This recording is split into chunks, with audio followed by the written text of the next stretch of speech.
Banking, the greatest scam on earth. Thomas Jefferson said, "I believe that banking institutions are more dangerous to our liberties than standing armies.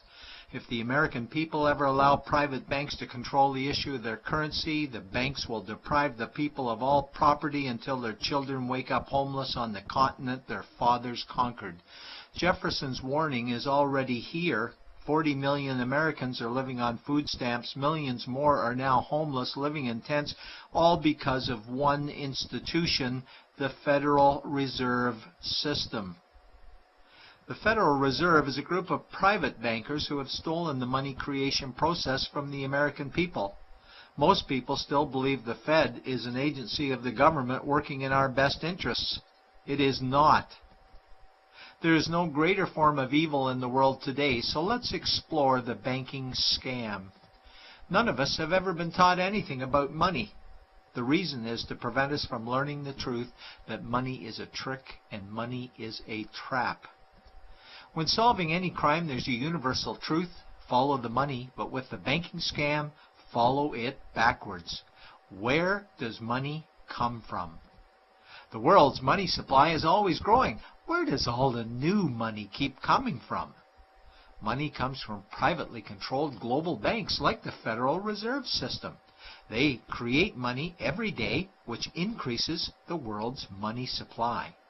Because all banks are either owned or controlled by private bankers, the real question is, how do private bankers create new money? And the answer is they create it out of thin air. Bankers create money out of nothing. They make it up. It is a fiction. Wow. Godlike power to create something of value out of nothing. A stroke of a keyboard and money is created. In fact, only 3% of the world's money is even in the form of bills and coins, which means 97% of all money in the world is just numbers typed on a computer screen. This is part one of the banking scam. Money is created out of nothing. The second part of the scam is this phony money is issued as debt. What is debt exactly? Well, when you consider we work our whole lives to pay it off, you could say debt is slavery. But whose debt is this phony money? It's our debt, all of it. It's our debt when we use credit cards, we get student loans, borrow money for mortgages, all bank borrowing. And it's our debt again when the government borrows, which is each and every day. In today's world, money is debt and debt is money, and don't forget the interest charges. Money equals debt and debt equals slavery, therefore money equals slavery. Our monetary system is a carefully concealed system of slavery. Why? Because our government can create the same money for free with no interest charges, just like they used to, as the Founding Fathers designed it inside the United States Constitution for our protection against private bankers. The third part of the banking scam is very evil. When bankers create money from nothing and issue it as debt, they only create the principal portion of the debt. They do not create the money for the future interest payments. There is not enough money in existence for all of us to make our interest payments. In fact, our money creation system is even mathematically impossible. Money issued by the banks, principal debt, does not equal the money demanded back to the banks, principal plus interest. We are forced to play a game of musical chairs to see who can make their debt repayments. This guarantees a world of bankruptcy, competition, and scarcity of money. For example, we go to the bank to borrow money for a house, let's say $100,000. The moment we sign the loan document, the bank creates the money out of thin air. A $100,000 debit gets registered for us and a $100,000 secured credit for them. Then one of two things happens. Either we give the bank 30 years of labor making house payments totaling $300,000 for the original $100,000 we borrowed, or the bank takes our house.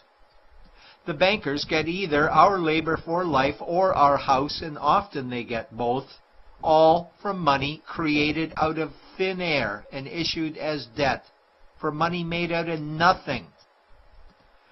This is why all the bankers end up with all the assets.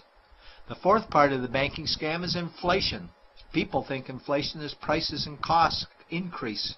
A better answer might be the value of our money always goes down. Inflation is created every time the central banks print money, which is every day. Where does all this new money get its value? The answer is it steals its value from the existing money supply, where our savings are. Our savings are disappearing because of the new money they're printing.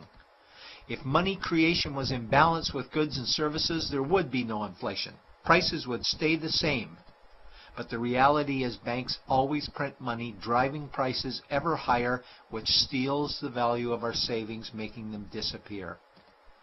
Since the private bankers created the private Federal Reserve in 1913, the United States dollar has lost 97 cents in purchasing power.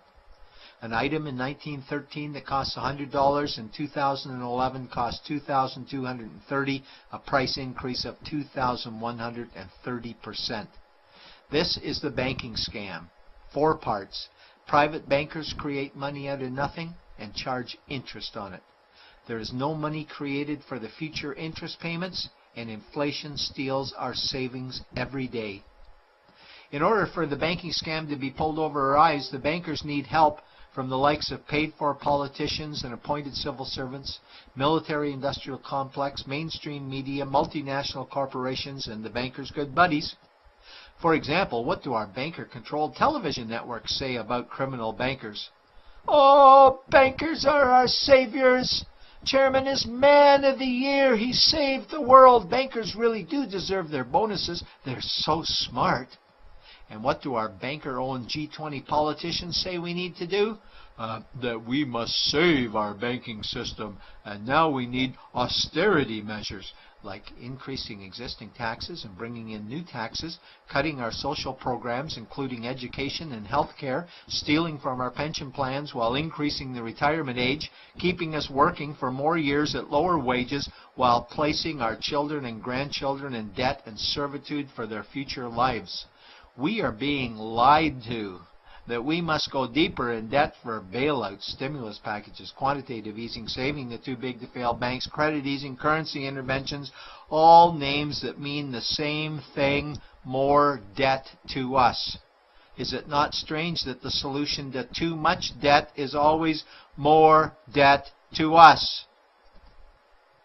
And where is all this money going? It's going to the banks and to the bankers. They are stealing our money right now.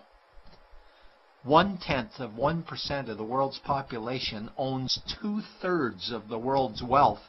This means that 99.99% of the world's population own less than 1/3 of the wealth, a decreasing amount because these guys are stealing it.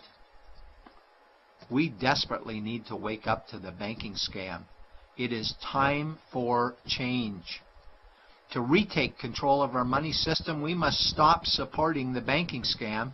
Lincoln said the government should create all the currency and credit needed to satisfy the spending power of government and the buying power of consumers.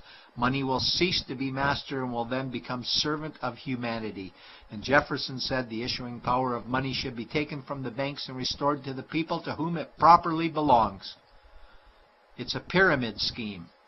And we, the people, are the bottom layers of the banking pyramid. Without our support, the banking scam collapses. We have to do it ourselves. Wake up, get active, wake others. Remove our money from the bank.